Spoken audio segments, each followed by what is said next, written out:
Ia whaamanuina lava lau suafa le tua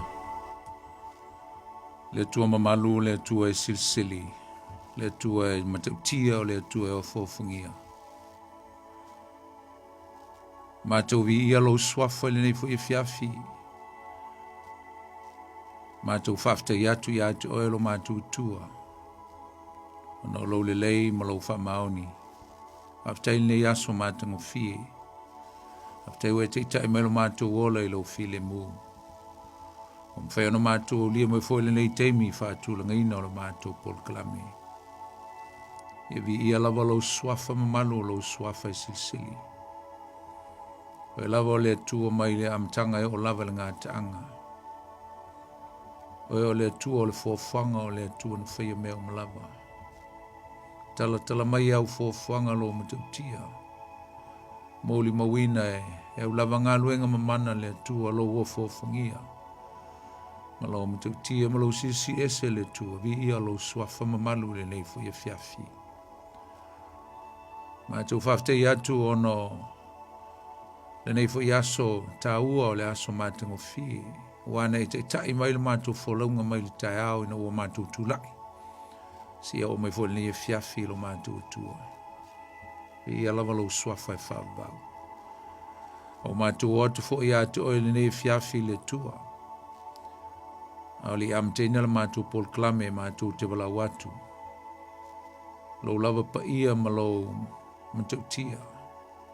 Lo suafa silsili e wala ua tuai se ia fio mai lo nganga sa. Se ia whau ulu mātou pol klame le nei fwoi e fiafi. Whau i me umala mātou whaia. Lo upo le a wholafolaina maa o ina. Whetalai lava oe le whaunga o e saunia. Whauina ai mātou i o mātou leo, o mātou tala, o me umala mātou whaia, meso o mātou whalongo. O e lava e te saunoa ma whetalai mo e mātou le nei pō. Au mo fōra ngā ruenga, fo i atu le vinga i ato e a mai pēr whatau ba i ai mātou. Whamanuia i au tangata le nei pō e ala i le mātou mta upu. Ia vi ia pēlau swafa, le tu o le tamale aloma le nganga pa ia. Ia te oele vi inga, ia so uma o lava i le whamavau. Ono Iesu le mātuli i te talo atuai. Amene. Talo whātu le fiafi i lau whasausaunga Samoa i le pa ia lasi foi o si o tātua tunu, mai lau foi i maunga te tele se ia pa ia maunga iti. Talo whātu i a te utau le nei pō le swafa i Iesu le tātua li mo le tātua whaola. Talo foi au auna le tua mo to msiofo i sos domine. Ma lole ngā lului o singata ulanga pe ona whenga i foi vai sa. Talo foi na i o tātou tu asensina matua. Matua matutua o lo whapenao na tāpo i mai. Ia ma talo mo le si o tātou tunu. E mai se foi lau whenga luenga le tua. Mai se foi lalo whaiva o tama whanau le aso i tute mo whaiva. Ma lole te talo, whatalo whai atu tau nei pō. Whatalo whatu i nisi o loo whaafonga mai tonu o mautanga se ngase. Ngata whai le tonu o whalpui. Whai o e ma whaafonga mai, mai whalongolongo mai mo, mai whai ni fiafi le tātou pōl klame. Whatalo whai atu oel nei pō. Whatalo whai nisi o ngā lulu e whai nei pō. Whengai mtiute mwhaiva, ngā luenga lo whengai ai. Pe ona masani ai whatalo whai atu tōru swafa i Iesu, ma lolo ngā lulue, i fwoi steimi o nei pō, o mga luenga fwoi ai ngā manuia, ia aevi ia pēle atua. Whatalo whai le lolo Samoa o lo whapenao ta apel nei kilope, o lo au maumanu nofu solo i atunu SS o le lolangi. Ia whai o e whaafonga mai, po whelava se atunu o lo e mau o mele tātou pol klame, whapitol whatalo whai atu o nei pō swafa i Iesu. Lenga te foi le whatalo whātu le mamalo le tunu o lo asiasi mai tonu o le aitele o kilani. O lo mātonu nofo māma wai. Foi nisi o lo malanga mai si o tātua tunu o Samoa. E lenga te foi leo Australia manisi o tunu o lo asiasi mai o no fuafuanga ma. Whonutanga ma mea o umalava e pe ona masani ai. Ia mai se foi i oni whalewe lave o le soifuanga nei. Ata alofa ia te oel ne fiafi le swafa i Iesu le tātua lii. Malo tātou whaola. Ia whatalofa fo se tasi. Stei mo nei ftoa whafonga mai. Maua mai fo nei por klame. Ia sung fo te tasi. O le tutu o le Upega ile Loloto. Whatalofa whaptoa ia toe. Le uso mo le tua whine ia ke riso. Ia whatalofa fo le sunga ia sau le fiafi. Toi whelo i foi. Malo sau le ngalue. Malo lava le tautua tunu. Vi ia le tua. Ia le foi fiafi ia sa tu o foi fanua nei ia mainga ia sa malanga tu Samoa ono ni po fuanga foi fa le nganga po fontanga fa le kalisia na mafuta tuai ia le foi tu tali mo manuia mo volta tu felo inga mo le tu le nganga fa malo fa tail ta puai fa malo talo ia le ngata foi le ia fa foi sa fa fonga tu tatu por clame ia lena live sa mai Samoa i vason te nei ia vi ia lava le tua lana tu singa malan te inga ai tatou mai fo i lo soifua ia msoma tu wolo mfainta tu toe ia fta pai fo le fiafil tatou por klame nei tatou por klame masani ia son futi tasil tala valu tu le Upega ile Loloto la auto ona le poni fonti pata lo fatu ia te auto le swafo i sul tatou li mol tatou faola Familia foi le tua ini aso soifua fa mtrina le aso.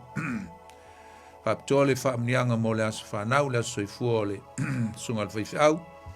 Ia le nei foi kalisi al hapo praise man rewa sunga ya mapsanga paila. Ia atole a sesi tausanga fa popo le tua ele soifua le auna le aso ta ao. Ia tel tonu ato ile upeli o faifau. Ia na we ile wingo le upeli. Le wingo afol selau. Ia vi ia ile tua ila na te singa mai se o faunga ina le soifua le auna. Ia fai peona maua le ola maloloina. Mai se o le malosi e te tuai le tua mai se o le tunu. Ia mai se foi o ainga. Ia apenaona Tātou tau whai whaaftei le tua ono me sili me le lei wa i whai mo i tātou. Se malia fo le tātou wholonga le nei tau sanga le au tātou. Titi fo ia o mātu le masina o setema ia a tātou se atu le masina lona sfulu. Ia lo whapena peona. Ia ila o ina le masina i lo tau soifua mso mātu wola. E ui lava foi. Ia ua tangi mai ramai se tasi foi, nisi foi o nai o tātou aing pele wholonga le nei tau sanga. Langona le leo rama ia tono na yo tatu ainga ono malanga miliu maleoti ia e whaftai mala au le tua whamalo loina foi nisio na yo tatu ainga wo mai masani sa pele le maftanga le soifonga nei ia lo tua i tatu tu tele o lo whapenao no lo whaia pēr le tatu wholonga e tusa o le soifonga o lo tatu i nei ia e whama whana foi nisio whea ngai le vai taimi ia ma ni fara ve lave e mise lava le malanga le maliu maleoti mise foi nisi o lo vapenao na whenga i foi ma ngase o le tino ia lo fole tua ia lana whamalo longa ia te utou le nei fiafi ia o le nei fiafi e tātou mai fo le tātou por kalame peo na masani iai o le whasolsoloina leo tātou mta upu ia po o le tātou por kalame whalenganga tātou te tala noa ai ia ma whapenao na o mai foi ia ni whamalisi au ni le sona o ni sosoani o ni mta upu sili mai tonu le fionga pa ia le tua e sosoani leo le tātou wola whalenganga i lo soifua ia mai se foi so mātou wola wai au ngā umalava ia i tātou leila fiafi le tātou maftanga o sumtua whawhine ia o lo tātou talitana noa i le tusia ngā luenga. Ia mao leo o atu le tātou whasolonga i le mta upu lo nono. Ta upu lo nono ia le tua.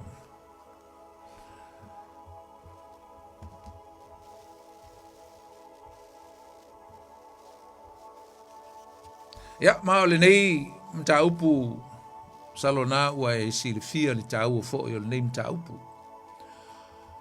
O le mta upu o loo au mai e i tātou le tau o tele Po a tofinga o le ekalesia na mua lava tofia i le amtanga i le ekalesia mua a keriso Yesu. O ani ofisa, o ani tofinga. Ia po a foi ni ngā luenga. Whapitoa na tofia i le amtanga o le ekalesia. Ai lenga te foi lea o le a tātou talano i nai le tāua tele. Ia o le tulanga i le filifilina o mene i tau o ti akono tu tonu o le ekalesia. Ia mo lātou foi whaiwa mo lātou tute. Ia male mafuanga fo ina leo na filifilia. Ia nei whaiwa po nei ti akono. O po nei to finga e tau o ti akono. Ai o le amatanga o le tusi. O lo vape nao na ai le leipa tātou whaitawina o nā mai e leia i tātou o le tāua tele. Ia o le autu po le tulanga fo o la tātou whaatawina le nei fiafi. E whapelo na whaitawina me le matau pue ono. O na poi o whaatoa tele ina ai le au soo wa tupu ai le mui o Elenise ia e Peru. Wa ngalo la tō whawhine wotia la tō tane le tufu whaina o mea i aso whaiso ia po mea ai.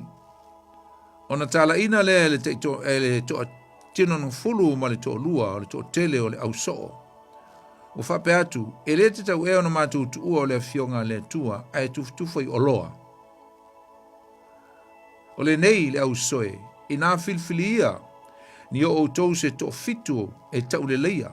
E tutumu i le nganga pa ia, ma le poto, ia mātou tō fia i la tō i le nei whaiva. A o i mātou te finfinau i le talo talonga, ia po le talo, ia male, au na i le upu, ia po le fionga pa ia le tua. O le lei fo i le upu, le tō tele umalava, o na filfilia lea i la tō, o se te whano o le tangata o tumu i le whātua tua ma le nganga pa ia. Ma Filipo, ma Pokoro, ma Nikanora, ma Timona, pa Mena, ma Nikolao le Antioka, sa lotu i le lotu o Sauta. O la tūtu atu i ate i la tau i luma o la o apostolo. O na tatalo lea, o whae o la tau lima i a la tau i o la tau lunga. O tupu fo i le fionga le tua o mutua whaato o teleina le au so o Jerusalema. O au na fo i whaitau langa i tō tele lava i le whaatua tua. E lua ni me tau o lo i e tonu o le whaitaunga lea, le ua mona o tāua tua le vaenga mua. Tāua o tō whinga i tonu o le ekalesia.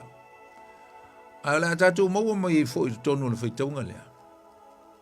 Po le ale whawhita au li mua lava.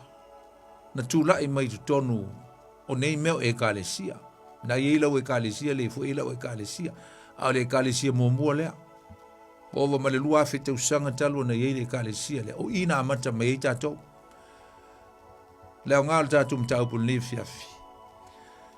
E tātou te malamalama i le tāua o tō whinga. Ia po whaiva. E mai se olua i whaiva, po olua i tō whinga o fisa i tonu le ekalesia.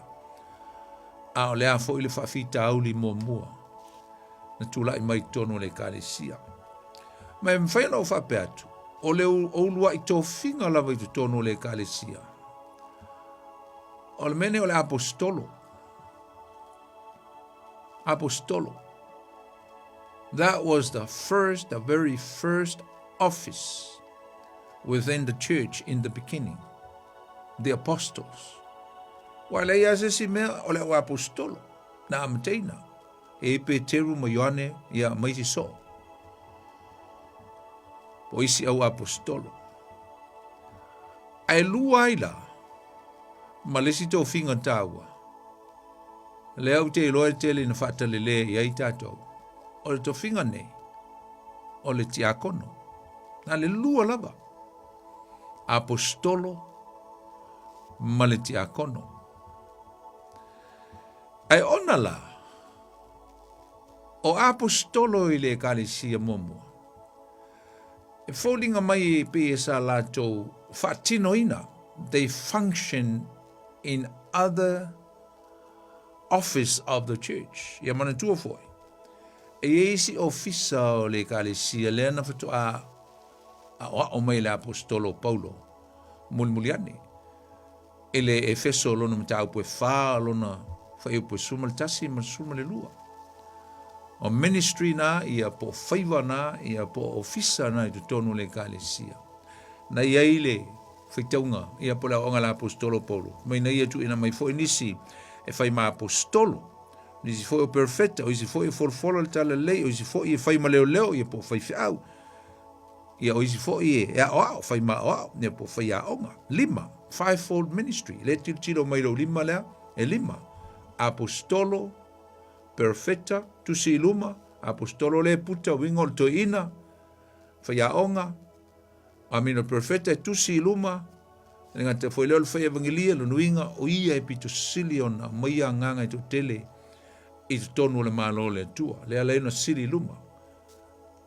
so oi male leo ia pole foi fiau le lima tu mama pauleo le ministry polo officer e fai lana fea ngainga male tua fai foi lana fea ngainga male e kalesia le tua a misi ale tua te le nisi teimi o fa ta ua fea ngainga mai kalesia ai ngalo le sili ona ta ua o le fea ngainga le fai fiau male tua fa mua ia malta male titi le ta pinki ia le pinki ia e fa avele ile fai aonga ringa lima ministry tonu le lotu ai atato va maila ia i tonu le amtanga le kalesia tatu te lo le tau te le to finga le nei o le ti akono ile o ta ua mai le upu ti akono tonu i ana sau le upu faiva si o la tu faia le nei faiva ia pole au nanga ana fa te tau le upu diagonals ia pole servants pole auna pole tangata inga lue le tu le tino le kalesia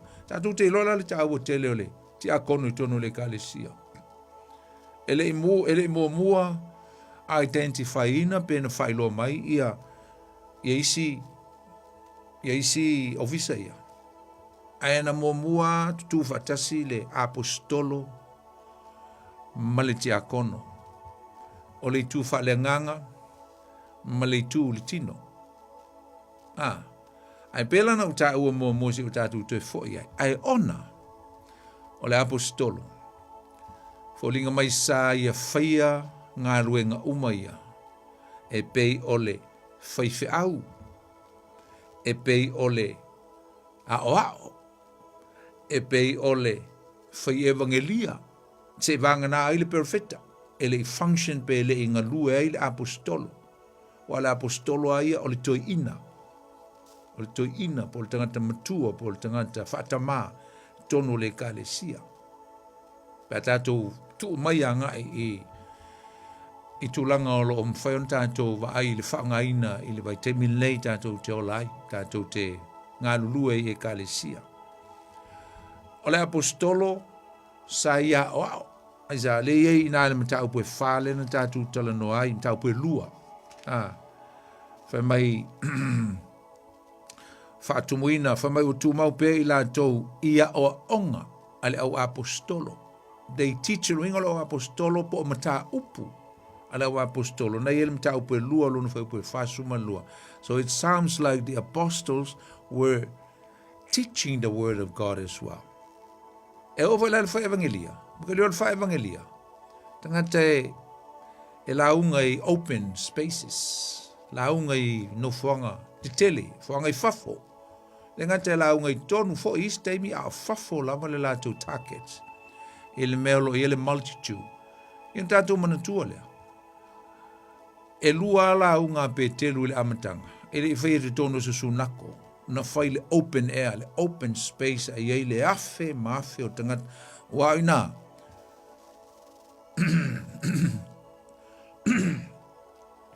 o le platform le na ale fai evangelia o fafo lo inga lai pe foling mai na fai uma la o apostolo me ia e o foi la ele tiute fa leo le foi e folinga mai o le foi na fai ele au apostolo ile amatanga o la tuia no la tau sia tangata leo ina tangata Whawhanga tangata le upo le tua e pei o le matafa. Ioi whaapitoa lea le leo po le whaiwhau. La tau te whawhanga ina tangata i tu tonu o le lotu. E leo whafo a tu tonu.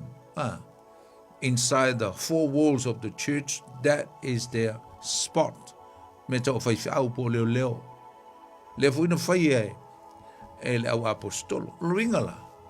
E se le maneia. O le tulanga tatu te vavai ai. Whatoa whao ngā pe function i le tele o ministry i le teimi ina ua tupu le kālesia. Wa identify po ua whailoa le ministry i le tangata e te tau o nga lue ai. A ngala o apostolo ana i e lamtanga. Mati a kono lea e ta ua mai o lantou ingoa. Le nā. O le vesiri. O ato finga mo to fia tono le kālesia le amtanga. O le tali. Apostolo. Ma le ti a kono. A apostolo. No lantou whaia. O isi ministry po isi ngā luenga. Lea whatoa o mai e le apostolo Paulo. Ina ui a tusia.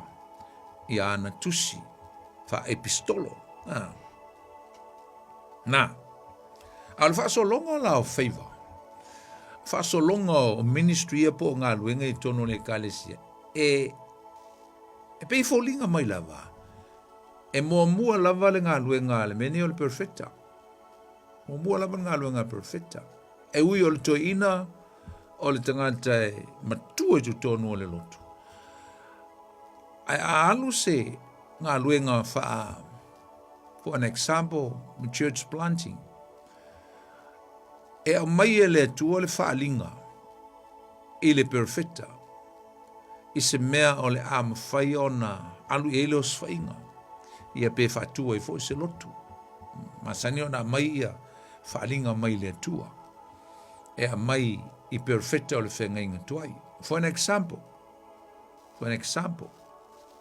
Wai pasalo te fisili mai whapea. Ala se ngā luenga perfecta na whaila I le ekalesia. Ala se ngā luenga perfecta. O ngā luenga perfecta na whaile ekalesia. Na lātou valo ia ina mai le ekalesia lea. They foretold, they look to the future for the coming of the church. Na lātou perfecta ina. Perfecta o Isaia, ma le perfecta o Mika, la ua ia. O le Isaia lo nam ta upu e lua, na ia ile fai upu e lua. O le upu fa pe le perfecta ina e perfecta, le ua vatua le ta ua ngā luenga perfecta, na la tau valo e ina le kālesia lea, I le aso le Pentekoso. Fa mai upu o le perfecta Isaia. O lo perfecta mai ai e fa pea, o aso e ngatai. Aso ngatai la winga o le aso le Pentekoso na amata I me ta o the last days. Le na whanau e le kālesia.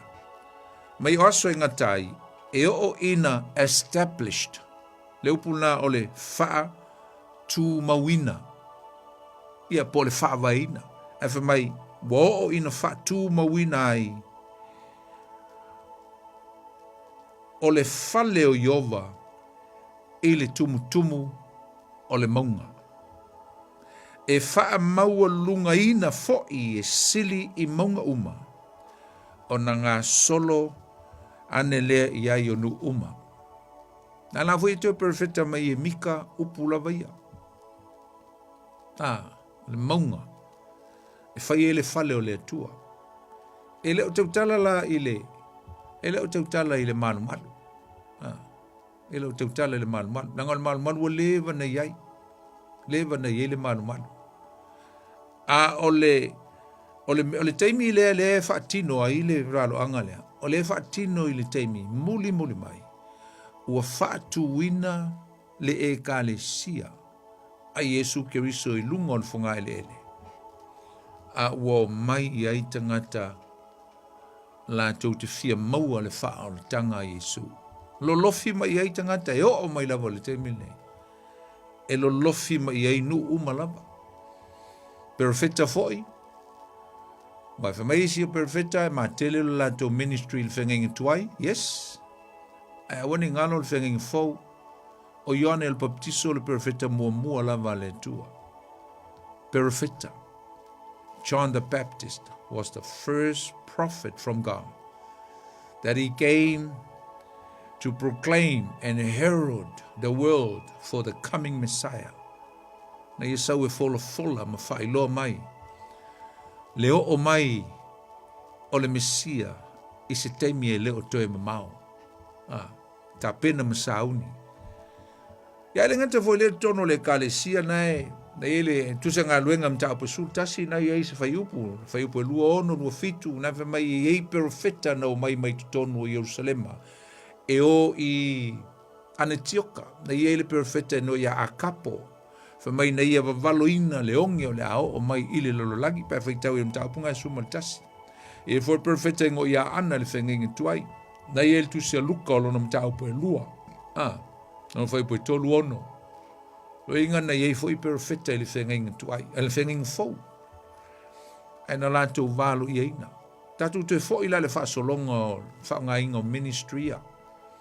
Ia ele whape fo o le in sequence a whaasolo e whape na sometimes e pule le anganga o le tua le mea e whios wha i ele whaanga ina. But o le whaasolonga le lau te loa uia le tāua tele. E mua lawa le perfetta. Whaile ngā luenga le perfetta. Perfetta e alu le au vai maunga e whatali ele whi au mai le tua o na saulea mo moli mai le nuu. Tātou o sawhai i le mea lea, tātou teo le lau lele, tātou teo i o lo i ele mea lofa mai le tua mo lumanai. O na so e lo ngā luenga la apostolo, e alu la apostolo. E siaki le lau lele, e wa ai le lau lele, e observe. Po le ale teimi o le tua, le a foi, le a oita ngata, a oi foi o le a watu whawhai au ai le ngā luenga, me uma whapena, e alu le toi ina e feel le, foi le discern, ia le nofuanga. Ia o noftoa watu ai lo leo le whaifi au. Na ufa atu le lotu, o watu lo le whaifi au.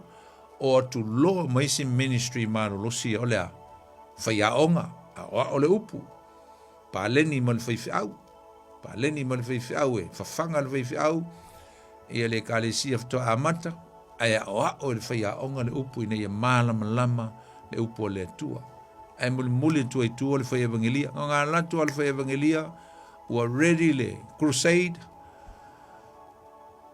were ready le open air, were ready le malai, were ready le nofuanga, were ready le hold te le foi evangelia foi valaulia nga luenga nga le evangelism ale evangelist foi le nga luenga foi evangelia ina ia tele nganga tasi ale launga ai tele nganga e o mai ile malo le tua na e au ninga au le foi la ua fa bi pia tulo e multi akono okal matango fio se kalesia ai pa leni uma ai uma ministry, all this fivefold ministry function in their own ways, and as well as deacons will come in and play their part, the physical side of the church ole tu falitino ole kalesia mania Mane paleni mea uma.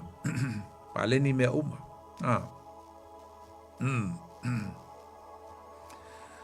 Praise the Lord. Na leu lua i. Fafita auri tono le kalesia. What was the first problem within the church in the beginning? Te le ropo la lautali o lautali. O mea ai. O mea ai, o le whawhitauri mō mua lea. I o le mea ngai vivisi e isi a inga maisi e kārisi o mea ai. Mea ai. O i le kārisi e lamtang, o le whawhitauri mō mua lea. Ia atonu na.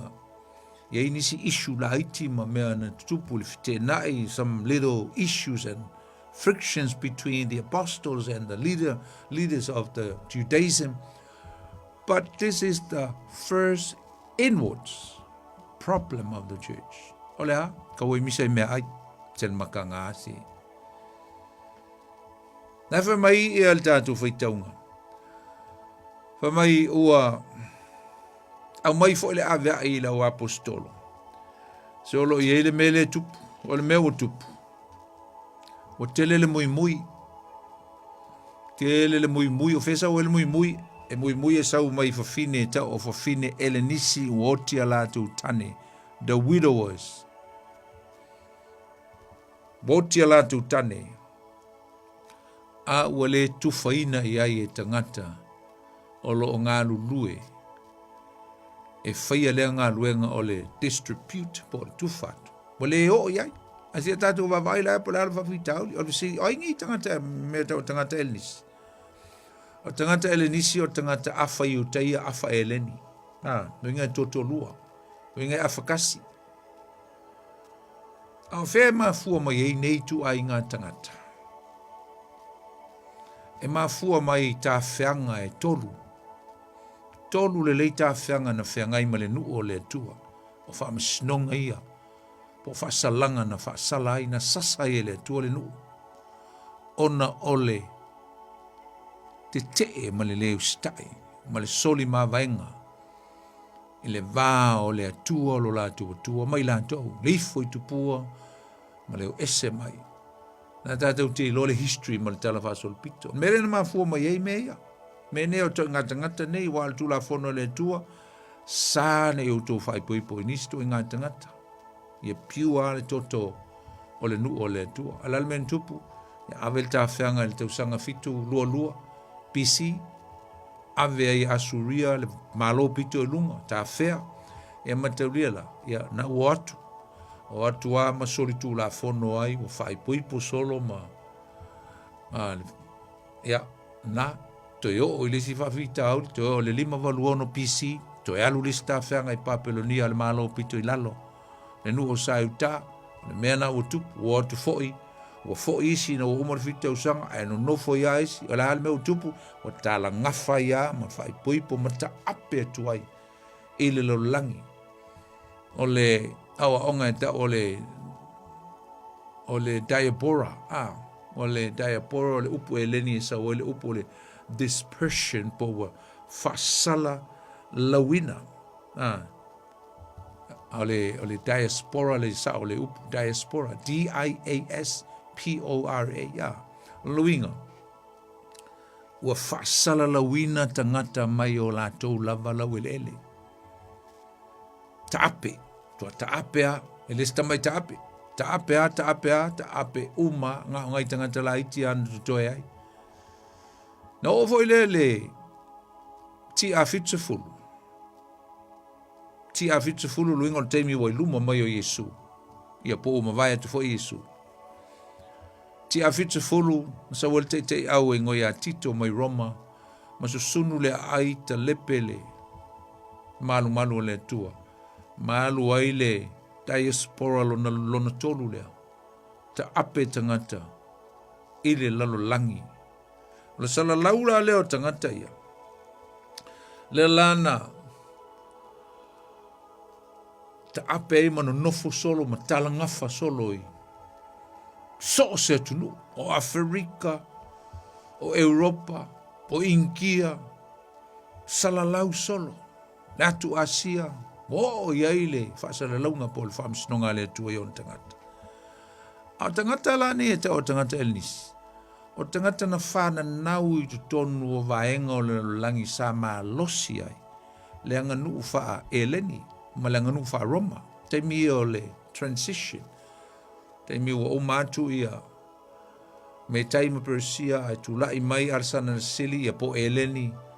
Faila tu pulenga ia transistanga ia aroma ale te mile ua kwa sala lau atanga o le nu o le tua a vaenga o le langi sa ma losi ia nu o eleni le to tele itanga tane ale lau te foi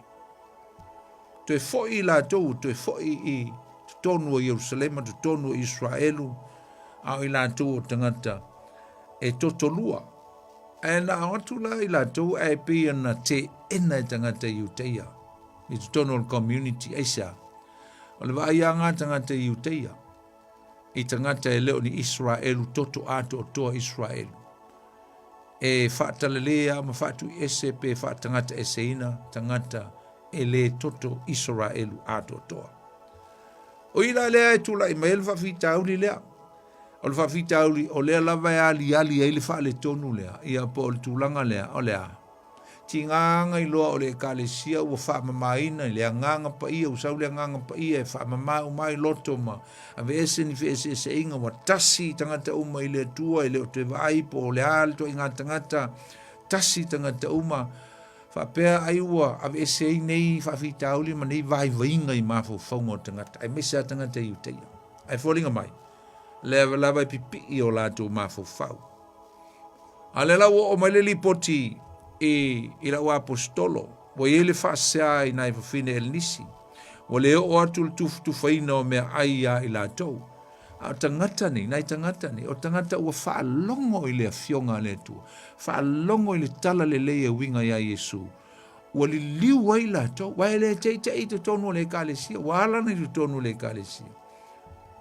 O lātou whatuatua ia Yesu. O lātou muli o onga ke riso Yesu. Ai tuu mea na o lātou. Tupua e leni ma tupua Roma sa lātou. Luinga o tangata ue i tutonu le tino ke riso. E ui sa matango fie le kālesia le amtanga. Il mai le aso le Pentecost. Ai sa le ima whai on ame se na i pe pui ai le whawhita auli lea. O le whai longa tangata. O le partiality, ma le favoritism, o le whailonga tangata, ma le favor tangata. O le alawai o ma le teimi tono o kālesia, o le alawai ali e ia le whawhita auli lea, o le whaikengi, o le whaivaenga, ia o le vai maua lalo isi tangata, e a te leo sa o onga tatu e maua mai i le vaenga lea. E wile māneia o se mea, e wile māneia o le whatumuina o tangata le nganga pa ia. Ai eia whawhita auri, e eia tangata, tangata i tono le kālesia. E le o tū ato o toa vai tu tono le kālesia, ala e tū whaafafa. E le o whatumuina i le nganga o le tū e pe o to tele. Sa ili whete na inga le vao e leni, tangata i uteia.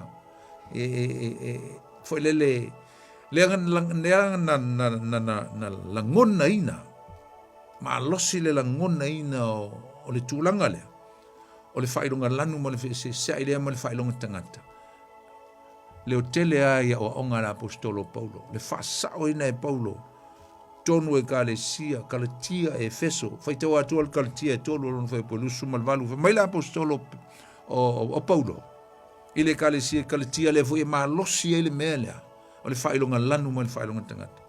Whamai e le o to yeise i utaia po se e leni. Awa wa tino e tasi i tātou i ake riso Yesu. E o vele Efeso e lua lonu whai po sumal wha a ona po nei. Ona o ke riso Yesu. O e sa va mamao. Sesi wha punga o e sa feita ngai. O e sa fe loto ai. O e sa whaise va. Whamai ua. Lata ina mai i le toto o ke riso Yesu. Awa o ia ua o tātou le leiai. Whaasoloto ia leo le si whaiupu suma le lima e sele mana ia. Le au ngani le apostolo Paulo le mene o le lotu whatasi. Ai whetu iai. Wheloto le ngai. Vai maua lalo isi. O vo le apostolo ia kopon whai fo ilana o onga. O usoi, my brothers and sisters in the Lord. Mai aua tau te whailonga tangata. Ia ko pe lua lon whai upumamua. Aua tau te whailonga tangata.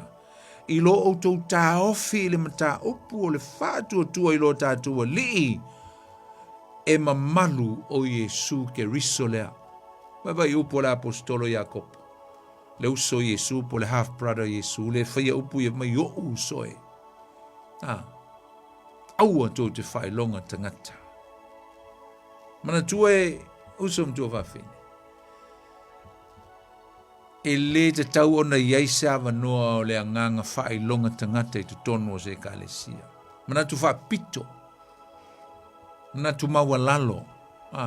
Never, ever underestimate any ethnics, any groups of people, anybody.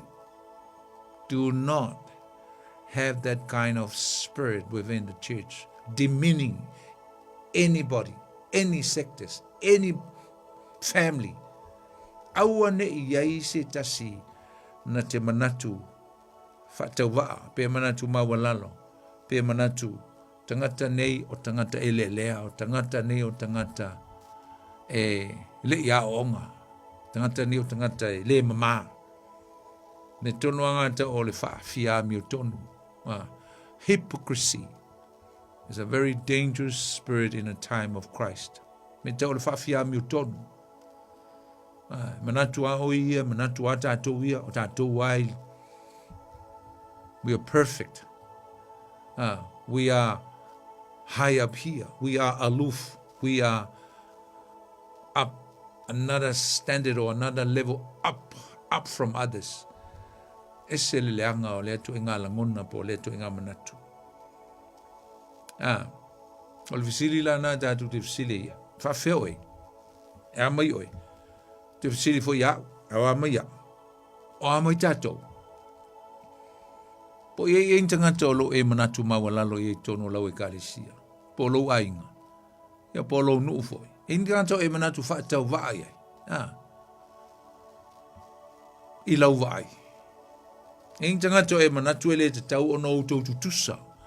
Ono outou langa ata mai ma le poto ma le mou ingoa. Mauru lunga na e te ingoa. Ma ila o onga la apostolo Ioane mumu Ioane fa foi pu valu maleiva. O se e le alofa. E le iloa e ia le atua. Awa o le atua o le alofa lava ia, fai pu iva. O le mea lava le ua faa lia mai ai le alofa o le atua ia e tātou. Ina ua awina mai e le atua lona alo e to tasi. I le lalolangi, ina ia tātou wola ai ia teia, so that we can have life in him. Mana mi o tātou whaalfani ma le loto e tasi. Why? Aisea, langa e tasi ale ke riso. Tasi le alofa, tasi le whaatuatuanga. I tonu o le mea, i le whanau o le atua. Ia, whawhitauri la. Tu whaino mea ai so whaiso, ai le la bebe ai nei whawhine ia, e wakuala uli ia passing ai whawhingi. Ai le ave i mea isa, langa e vai mawalalo iai, langa ino iai. Nga ele mta upo e whaan, fai po e tōsu mal whaa, tōsu mal lim, sa tātou, le umu tātou tala no ai. Ele tūlanga o le whatua tua o tangata o le kāle sia sai ai. Whatau o la tō whanua, ame tupe, ia ma so swani tangata mātitiva. Le ala ue i tupe tono le kāle sia, a elo del tonunga o nisi nei o tupe. Lea ua whatau ai mea ai, amtango le kāle sia, o tele mea ai. A le ala ua o le taimi o le atufai mea ai, tufai mea ai i pāleni tangata uma, tangata mātitiva, e tauna wa ai to toa iai, ai tufatu. Ai le la bebe ai nei whawhine ia, o whea la le lofa, whea le whatu muina le nganga pa ia. Na, o i tonu lava, o tātou vai ai le whawhitauli matu iali tonu le kālesia. Ma o se whaanoa noanga, ona sai loa i tu tonu o le kālesia, ia le nganga whaitu au, ma le nganga whapito, mo le amana ia ai nai tina mātitiva, e ese le lato culture, ese le lato wanga nu e o mai ai, talo whai. Na, pa fita uli mo le na usom tu whawhin, o mea ai. E wai alis tangata e le nofo ai mea le kālesia, e whaalongo lo e whai mea ai, ngofo lo. Whale fia nofo i fono me whapena, ai whaalongo lo e whai mea ai. Ia, nofo lo. O le vai ngā o tele o le atunu ule o tātou Samoa mea ai. E vai le e uistangata e le loa whai maingi mea ai, le lei mai whai ngā mea ai o le kālesia. Ai, arko anga i e fifi mea ai mala ulta vale. Ese le vai o ia to inga mamo vai inga i o tangata. E loa ai le maua lalo le tūlanga o leo langa whaalenganga o lisi tangata ea liali mengi o mea ai. Amen. Sau male whaarif pakeka ai alu male. Male a fisinga a fasikalo le. A whai ele whai mele lei. Whai ele lei a whai e te fie teo semitalo. Whai la le talo. Ai lor sau male pakeka ai alu le whale ma kalo kao ma mea ai le lei. Luinga la. Ole vai inga le al to tele. Tele o whai atu o ne. Tu si atu lo lima i se kale si. E whapenga fol ma koe kale si. E ilo ai alwai inga nge. E iai a tangata. Alwai inga le o mo mea ai. E ilo le vai tele. Vai tono le kale si. Whawhita ori mo mua lea o mea ai. Ai ui mea ai. O mali poti la wa apostolo. L'almen foi la apostolo es el manei o le leadership. O ma lol fa vitauli ma le si le strength police ma si anga le molte ta inga ai matala. No man fa vitauli fai lo male awala. Fai lo man fo fuanga. Got to get a solution straight away. We got to look at the issue and tackle it. Ma fai lo iai. Fai lo el fai unga.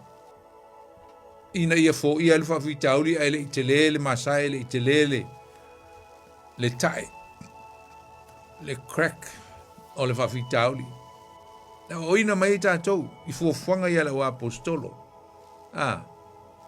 ta ua ia o me tolu I vaenga lea ta ua ia la apostolo le kalesia ua ni tupu fa vitauli le langa ia faina le kalesia le ngata lea ta ua teleo ti akono vave, o le whawhitauli lea. O le whawhole o le whawhitauli. Tofi lo mati a kono to fitu tono le kalesia. Ai le ngata foi lea. Melon tolu e se le tāua I le whai unga lea. O le tāua o tiute. O le matala o whai whiau. I tu tono le kalesia. Nā. A o tātou tāua I le upu lea whai whiau. E wa le sau I le lisi lea. O le sau I le lisi lea o ministry po whaiwa. El tusi e whaale no whitau ina e feso upo o Paulo. E nai sau I le upu o le leo. E a mataulia o tonu ia o onga lava la apostolo Paulo lo tele ai I ingo ese o lo whao ngai ame a ngai il tangata o lo tausia le lafu mamoe. Ni te o ta ua tua sisi ingo ese mai le whaifi au sistemi. Ia nga e confuse lea mai le mautonu wai. O isi ingoe ave I whaifi au ia o onga la apostolo Paulo. O le leo. A le tātou te whai ngoina o le whaifi au ia po le servants. O le auna. A o isi ingoa o le epikopo. O le epikopo. Ia o le si foi ingoa. O le elders ia po o le toeina. Ia o si foi teimi whai ngō mai o tangata wa ai. Ia o le ngō ngai te le whao ngai tangata ave mo tangata perfecta. Perfecta. O matawhai oi o mai tonu le whionga le tua mise lava o ngala apostolo Paulo. Tātou te iloai. Tā ua tele. O tofi e lua. Le ala na whai e la apostolo le ngā luenga whai au peo no whai atu. La apostolo o linga mai na ia whai au ngā luenga ia tolu o le ao. O le leo. Ia male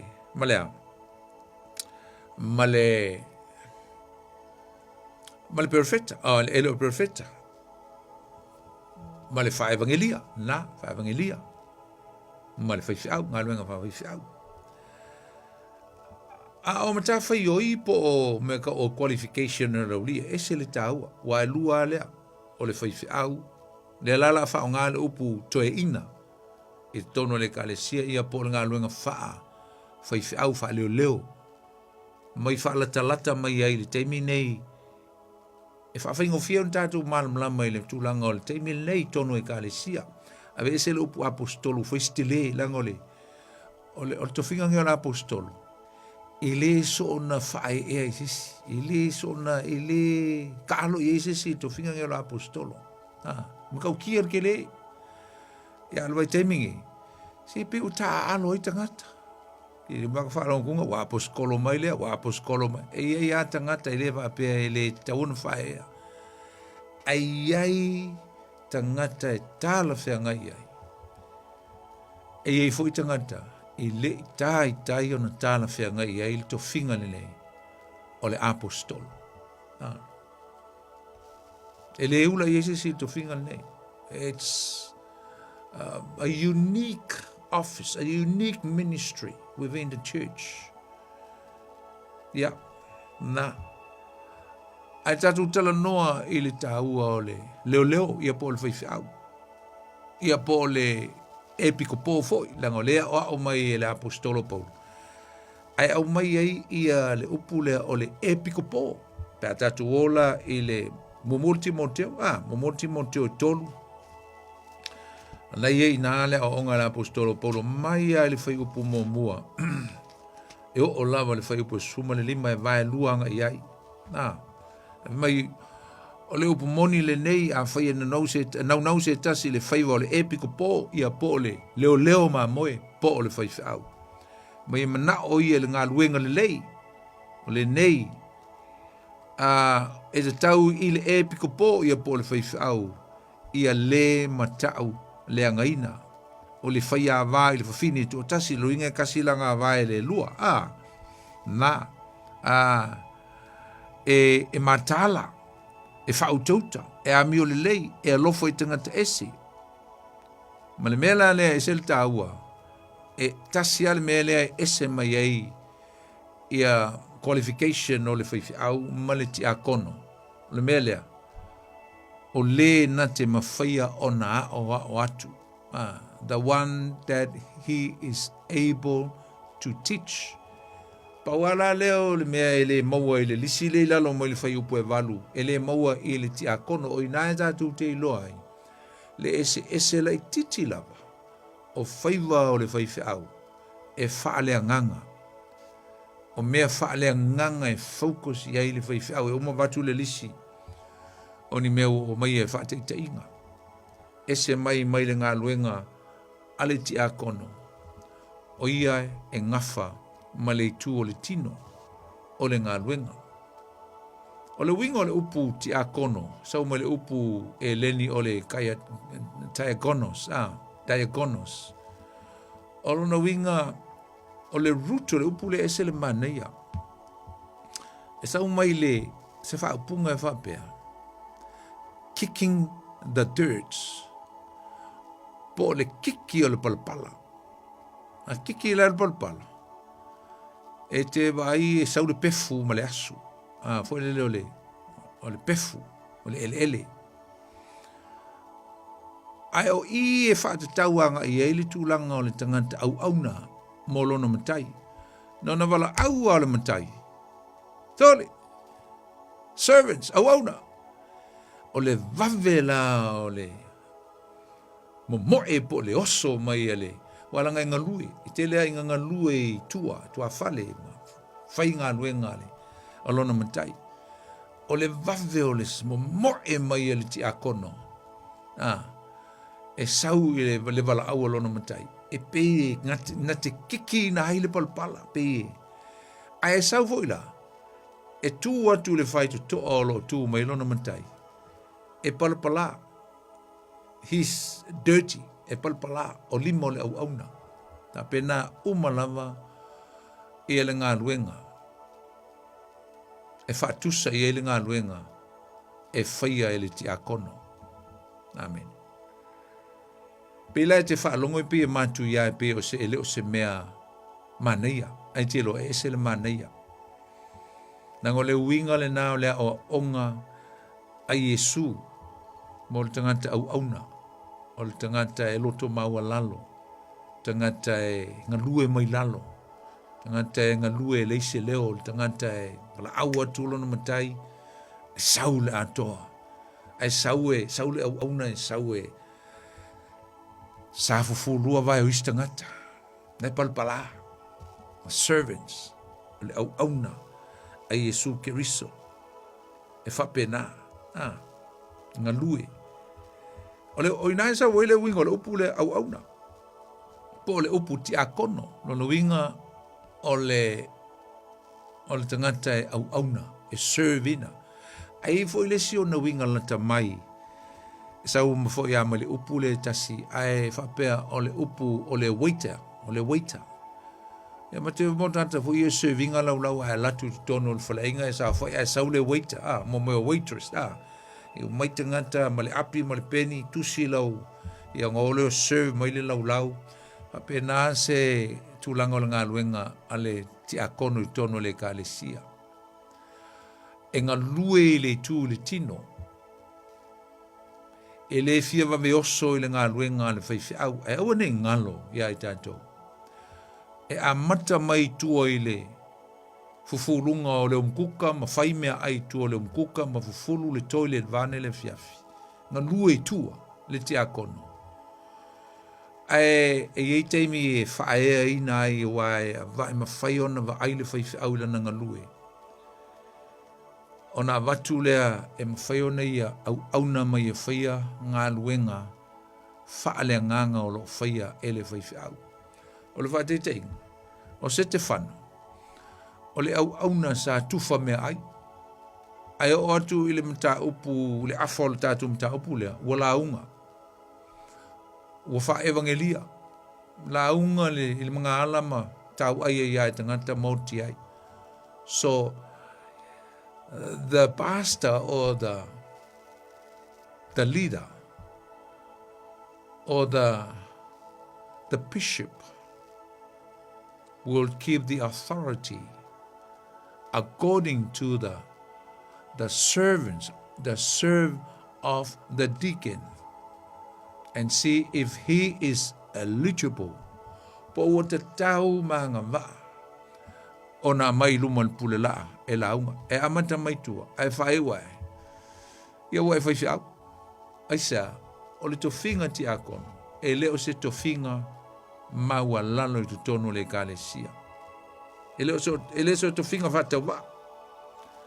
O le tofinga e matua, e whai tau ne mal whai upu e valuanga I lalo, tu tusa le leima qualification o le whai au. Tusa lei. Ale lau, whala watua ia mta whaioi ale, whaifi au ia ona, watua ilo leo ngā luenga po ministry ale, ti a kono I tono le kalesia. O le whaifi au, ia pole leo, I tono le kalesia. E tele ai ngā ngafa male, launga ino le upu. Me whala leo maa nei ai le ngā luenga pe telu male wa apostolo, wa tele le teimi e tā pena I le upu. Wa ma ai le upu. Ai sa wa lava le teimi. Ta pena ai. Mo le o toi alu fua le teimi isi mea ma one man band ma alu fai fua isi mea fai au ai tuu lona teimi I le upu ma le tatalo luinga pray for the blessings of the church and the families, the members. O le a o a uino le upu e ese le launga e ese le teach e ese me foi ngā lea linga whātāua mai I te tauanga iai le whaiwhau le tūlanga o lona I loa ao le upu le tua. Teach. Ia tonu langa foi o isi whaiwhau e le tonu e le ise mea lofa wha ao fo whawhai a onga, but a whai lava e te whaalango lango I le nganga po I o le tua. E whaamatala mai e le tua o tātou mafau whau. I mata upu silsili, mata upu whawai o le whionga le tu, e mwhiono tātou discipleship inga tangata o le lotu. Tā ua. Le singa luenga le whaifi au, e o iana te whaial discipleship, whaso o ina ma o ao, tangata I tono le lotu, le lafu ma moe. Le singa luenga le whaifi au, le counseling, na te whautua ina tangata pe atula I mai whawhita auli. Wabai le mana I o le telo le temi o le whaiwhau le ua maua moa na ngā luenga I. E o le si foi ngā luenga le whaiwhau na te whaia le evangelism. O le loto al whaiwhau ia maua nganga. O le tatalo le si mea ta aua. Pray. Le ngata foi lea o le equipping po lea o tawina o tangata. Tono le lotu. Mo le ngā luenga. O tawina I nei ia. So o mai le successa pe iei taitai so mai le ngā luenga alai malolosi mai lo whai le ngā luenga. Ia mai sia mea pe ole share le vision le lotu. Tele o mea e fai ele fai au. Ia asiasi tulanga o mea whapena. O anga luenga le diakonos ia pole au auna. Ia le ai o tupe o le administration. Ai tupe le lotu ia awane isi me whale tonu. Tāpenei no mea tau mafa. Ai le whalesa, vai le me whaele lotu po le lei, vai e whamalama o le lotu, vai mea oma. Le ngata i leo le tufa mea ai le. Mo ainga ma mea uma whapena. Whamamaino no whanga ma mea tōtino, ma vai mea tōtino le lotu pia good steward. Ngā luenga ia ati a kono, a wole fia oso i luma pule la ai le ilo sir mai tua. Pala mua, kiki mua le pala ona. E sa waila ia le e pule la ia na ma nei a le o lau pule la, pia whaina e loa. Pala mai le umkuka. Amen. Ia, te lo tatu umana amata mai ti akono. Amata mai o ngā lulue wha ti akono. Ai tusa malou. Wha mahoni le atua malau ngā luenga, malau au nanga. Wha e ina o e le atua. Pea whai o lo wala awina o le whai whiau. Amen. Nisi ngā luenga ta ua mene o te akono. O le welcoming o tangata ma. Ashes tangata, ave tangata i me taona. Wha anonofo ma. I me, i fwoi le teimi o tae o le lotu. Ngā luenga ngā whai whiau. O nei mea umo te whētuai. Oka se free o le whai whiau. Oka se sa o loto o le whai whiau. Pea whai e mālama lama te akono le lato ngā luenga i le tūru tino. Matua i lava ngā luenga le whai whiau. O le kele o isi ki akono. Sole. Ngā wha malu lava i le tuwhinga te akono. A o le mamafa ia o ngā luenga le whai whiau. Lai tau ave ai. Aisa. Le mea o le whaianga. Mea o le wha mahoni. Mea lava o le fia oso i luma e le loa kaukua mai kua mau auna. Ia maari fo le te e le whai whiau. A sua in tangata sili ona partnership ma fo le ma associating al whai whiau. So soani ma panga le lei whapaleni le la ngā luenga ma le whai whiau. La ngai alofo ila na whai whiau ina ia sa o loto alu la na whai whiau i launga mai la sa o loto. A sua in tangata sili in tauna lata i whai whiau. O te akono. E wa tonu fo te akono e sa waile whai whiau so soani. Tangata ni tauna sili o no lātou si ia lima o mose, si lima o le whai whiau. Ina ia saule upu e maai e sua malie. E o voila e mingi o ase singa i mai ma tangata le lotu i ainga me hope. E le ngā o le whai whiau e whai ngā luenga lea. E tuu fo i e le whai whiau le pule, po le authority o ian te akono. E o e asiasi. Asiasi tangata le kālesia. Ia ngata fo ilea e whai whamantunga fo inisi taimi pe ano whai atu. Ia, e awane ngalo. Ia, e ngā luenga e te tauona e ngā lue mai ai tua uso mtua whawhine. E uila le tele o nei, ia, mea lofa i tele, mea lofa i tono e lusu maltasi la whai o mea lofa. E awane ngalo ia i tātua uso mtua whawhine. E tasi lava le nganga e ngā nurue ai. Mumurko nito mta po sulu lua foi po sumal tasi. E matua ngā lulue foi na mea uma. O mea uma. Mea lofa i ofta au manu wha uma i la apostol. Ngā lulue na mea uma i lea lava a nganga e tasi. One spirit. One spirit that we function together within one spirit. We serve God within one spirit. Whamaila ia lea. Nā mea uma i lea nganga e tasi, ua tufa i tangata, ia ta i tasi malana mea alofa. E pei ona fina ngalo i ai o ia. A lea tātu te mai a mea alofa i e lua lea, leo, ia male te akono. Ia pole, apostolo fo i leo puntatu a mata mai ai. Lena te whaia umanga luenga ia. Vanga nā ili perfect. Ia. Mai pipia e mal te akono, tono le kālesia.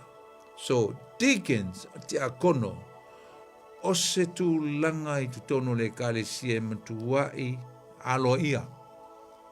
Le si meta tu te ilo ai le alo ia o te akono sum tu fa fine manua le o te mantuina. E ordain fo le te akono e pe ale ordination o le vaifau. E fa au le lei fo le te akono. A le ana ta ule ta ua mai ta tu sfaitau. Mai o la tu fili fo o na mai le o la tu luma le kale sia fa mai a se I fa e ia o tatu lima. So that we can lay hands on them and anoint them for the ministry. Mo le favor in e o la tu o e le favor. Amen. E se la le ta o tele usom tu fa fine. Na ya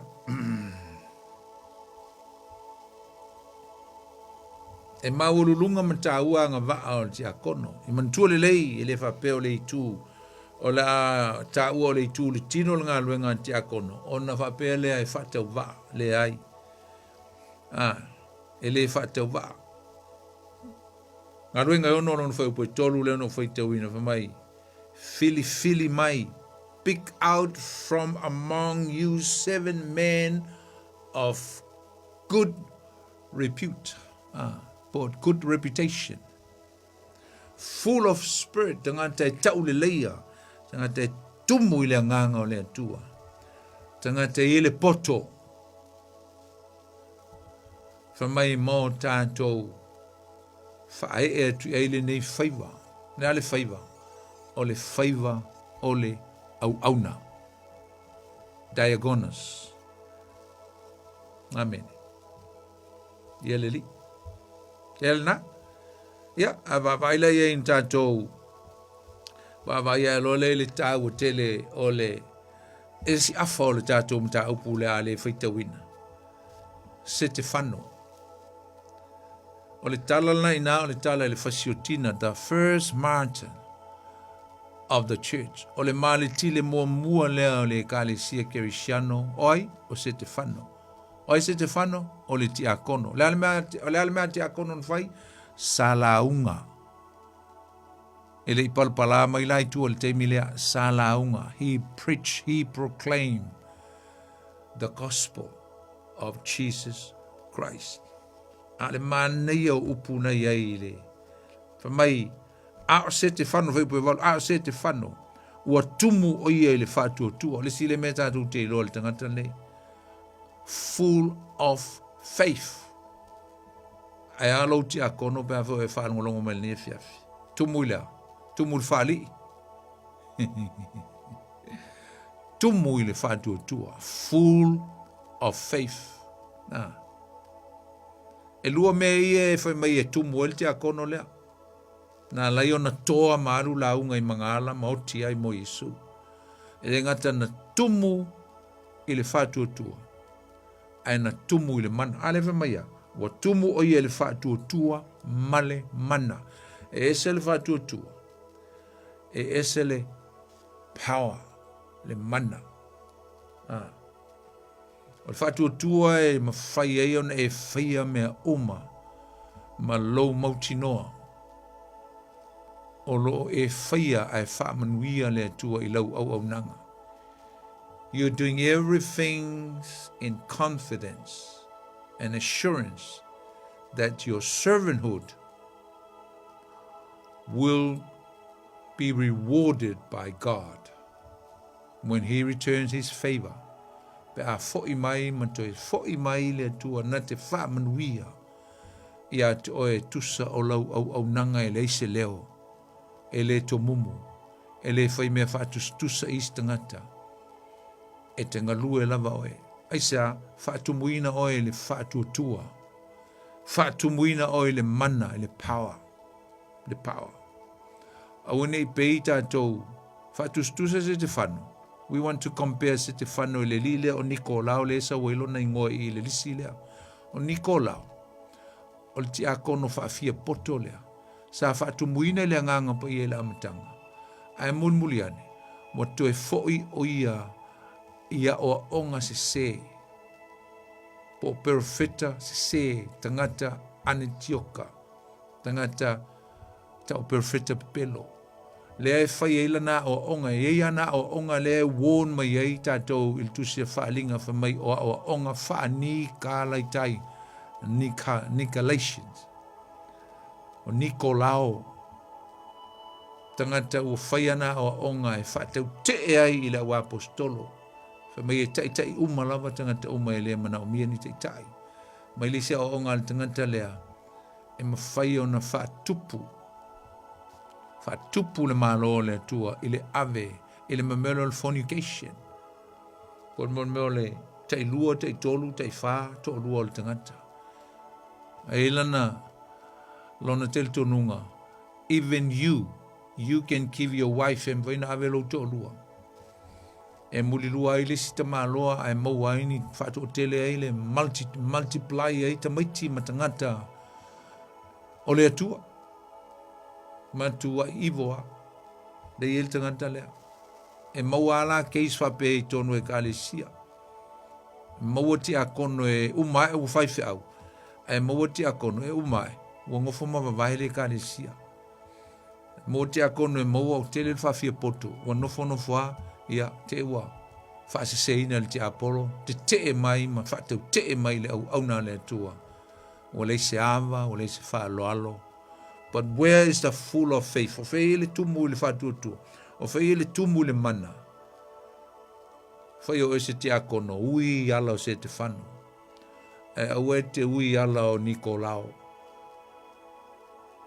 Ui ala o Filippo. Le se te akono na. E au e te ui ala o Nicolao. Te tala atu le tātou leina. Ne e fiafi. E voi se me te fia share mai ai. Pe te... Ki fa so mai le fiafi. Tala dul tato leina tolu fitu. Ta se lima i tolu tato numero. Ia e te wala au mai ai. Mai e so finangalo. Ia e il tato mta upu le fiafi. Le ngang fa lolo. Ia la tato noa pe le fiafi. Ia ai fa del taliatu stato wala au momua. Ia e sauli le fiafi. Ia e... O le winga o le ngo se te whano o le pale. The meaning of the word Stephen, sau ma le upu eleni o le Stefano. O le pale. Pa talofa le tātou walau mamua. Talofa. Talofa lau. Oi, mara te mua. Yo. Oi le sau noa? Ia mara ro sunga. Se sau pon. Ia oi le sau noa whapanpon. Leu luai. Leu luai. Talofa leu luai. Ya. Malo la. Ya, sa no mai lo. Ya, ole de power mer mo de fa ska ko fa mala mangode. Fa foi le isala eluma. Yo ai le kom ka ko lo fa isala elu fa fela simo. Ya. Ka fu ka ko lo fa ya palestina. Ma di wesu. Ya, ole mele que se llama para la sunga kun. Ila perfecta. Ya. Se na ya koi. Ngai se perfecta nga balo mai sikianga. Walenga tenga valomba le kale sia. Yeah. O si kianga le famol molea le sunga pun. I think so. Ye fo ia valo anga ma ia valo anga le singing tuai, but I think Ezekielu, not sure kelo o Mautinoa. Ye fo valo anga ile fo ile si tiang. I think Yoelu. Yeah, for le Yoelu mta upu luanga e lua le valo ia ino o le fio mai o le nganga ia ai fai u i mea fa apol kalifa ma le fai unga o le mta upu le na. But e lo tel tonunga e o nai e tutonu foi o le whenging tuai le valo ia ino o le afo si tianga o le kalesia de lua.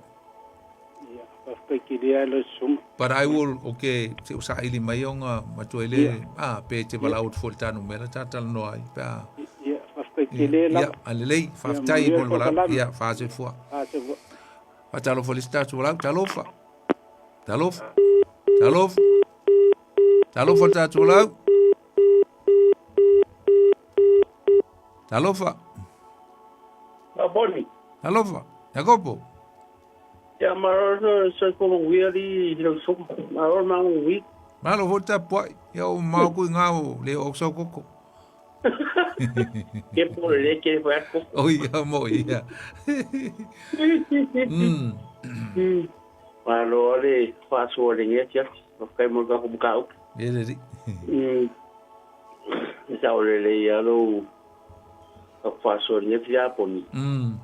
I kulanga ye mai leo ya kongo faila unga yo o kulanga manga yo pe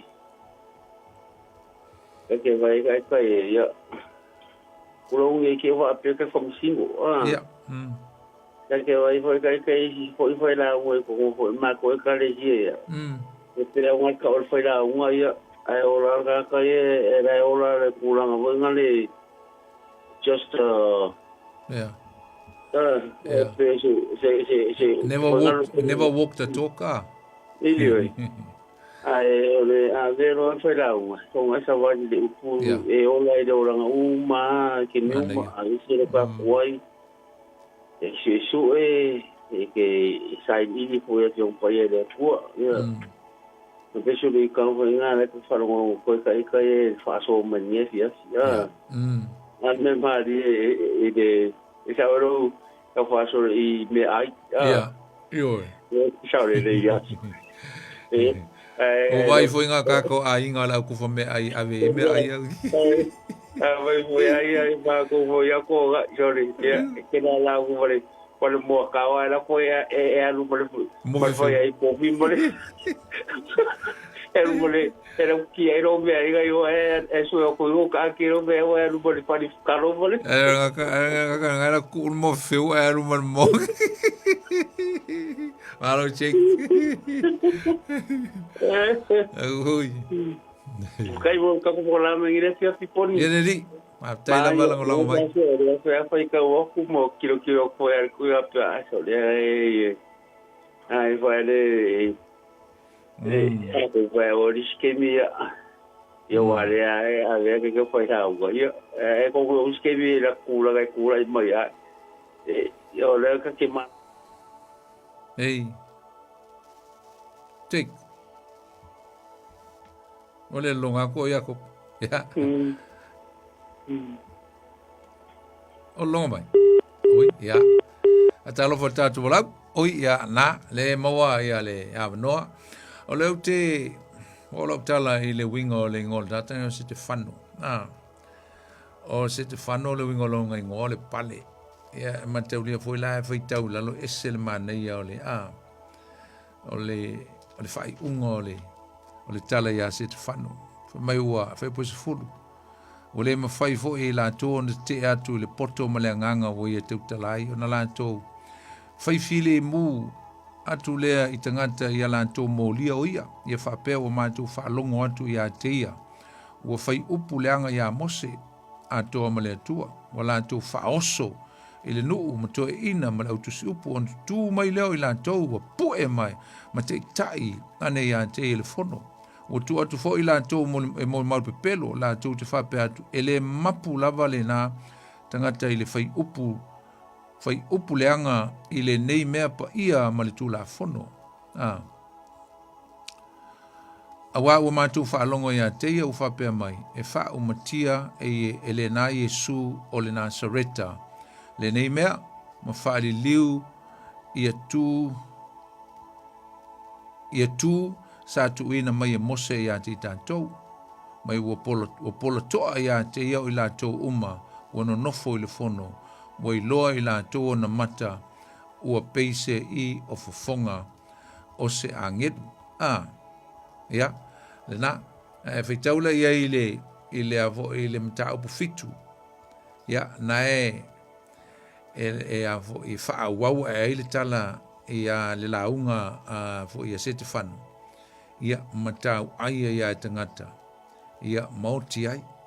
Ale winga leo lona ingoa. O le pale. O le otia a se te whano le na otia. O le oti wha maali tili. O le ave o lona ola. Ona o le whaatua I ake risu Yesu. Ona o le tala le lei I ake risu Yesu. Ave lona ola. Ma te uria I ele meta o le pale o le ola. E lima pale o lo tau o le tusipaia. There are 5 different kinds of crowns within the Bible. Momua, the crown of life. O le pale o le ola. Nai maua i le Iakopo mtau momua vai pasuma le lua. O le pale o le ola e maua e le tangata. Na tui na atu lona soifua pe na oti ona o le fina ngalo le atua. Missionale, male tile, tangata e ofo la tu ola mo le li. Fioti ono Yesu. E peo ai, e peo se te whanu. Maua e se te whanu lona pale, o le pale o le ola ina watau ai e tangata. E maisi pale e peo le pale o le ami o tonu, na ile lua timo teo mtau pe wha, o le pale le pala. Na ile mumurko nito iwa alona whai upa suma le wha. E alingata foi leo le pale o le mamalu, the crown of glory. Na ile mumur pe telu mtau pe lima whai upa wha. Ia ma le pale o le oli. Mumur te saloni e lua alona whai upa suma le iwa. O le pale o le ola. O le pale e te maua ma o maua bea whai. E tā te whioti e oti ona o le li. Mai le tu se whalinga lona mta au po sfuma le whalona vai po sfuma le tolu. Amu ia o e oti o i le li. Awa o ala tō ngā luenga ti ngā e muli mai.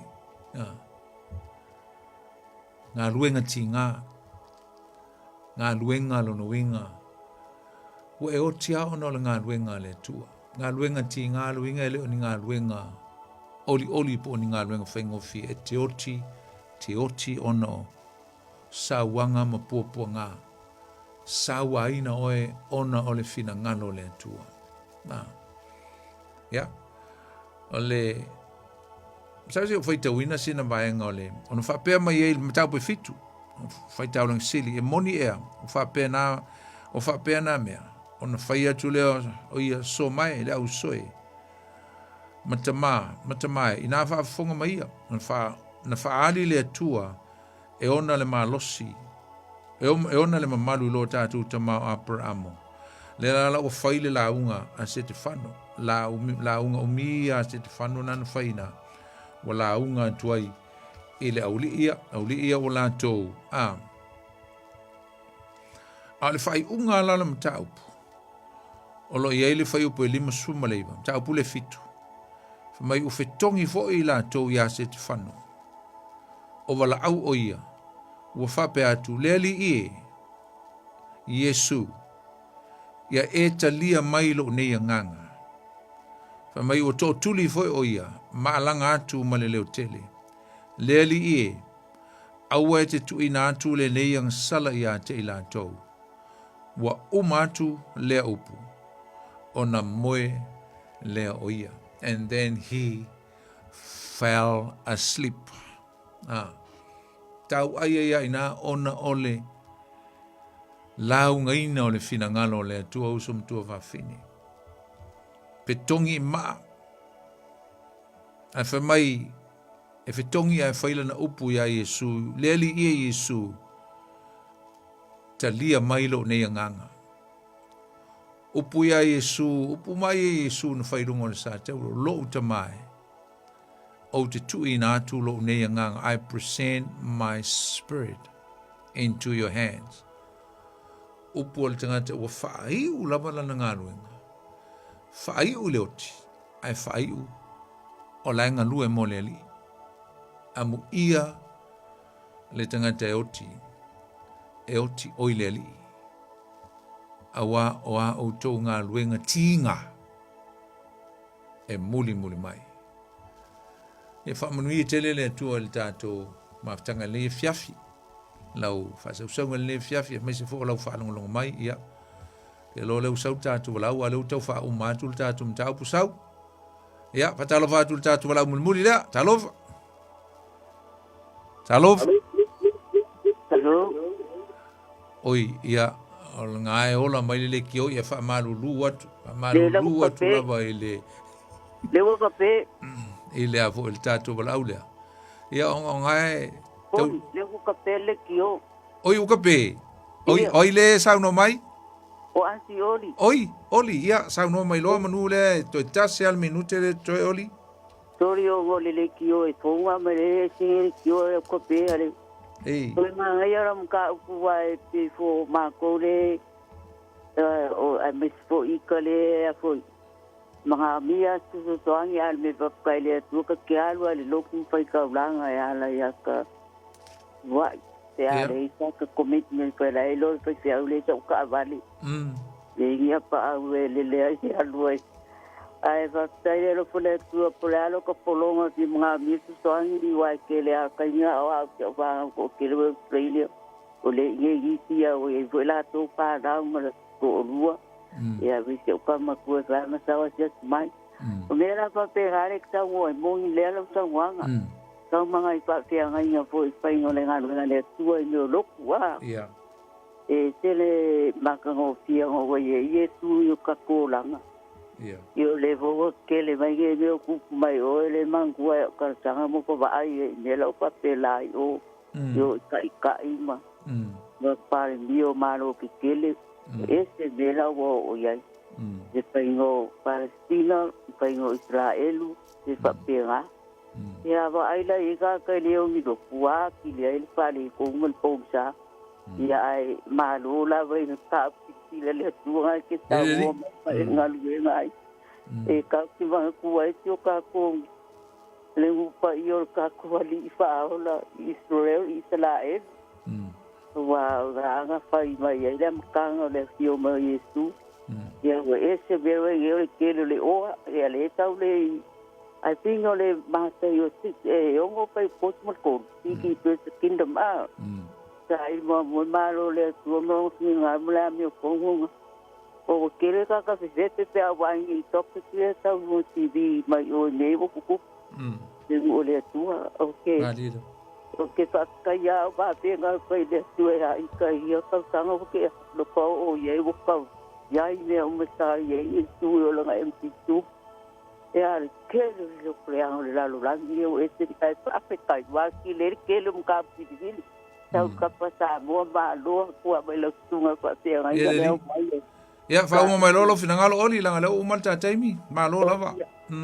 ya fa storia ku ko ga video le to ai tu fila foi leva ia soltato por clame e lo facele atu ia tu tina le kar ko la la ka ku le top ka ko o o saren ka wai ma o sikfang o ia pa penga mele mo wai kani wai ri ku pa le nganga pa penga ka wai mai ma ra kle lo le ile a ko longa mo lo pa pe le sa pe se to son mai po ke mai le po ma ana e malu la le lo le at fula il vai as fo oli fula il vai as fo la o malta taimi ya sorry ya pa ya so foi mo nei taimi ya fa is fo oli fa lo fa tailo ma tu ni tu mau pele vi nga ya toe no ma tu te mai langi ma tu natu ya toe ni fiafi mal ma tu ta upu ma tu fa longo ila upu le tua mai fo ni o nga o nga mo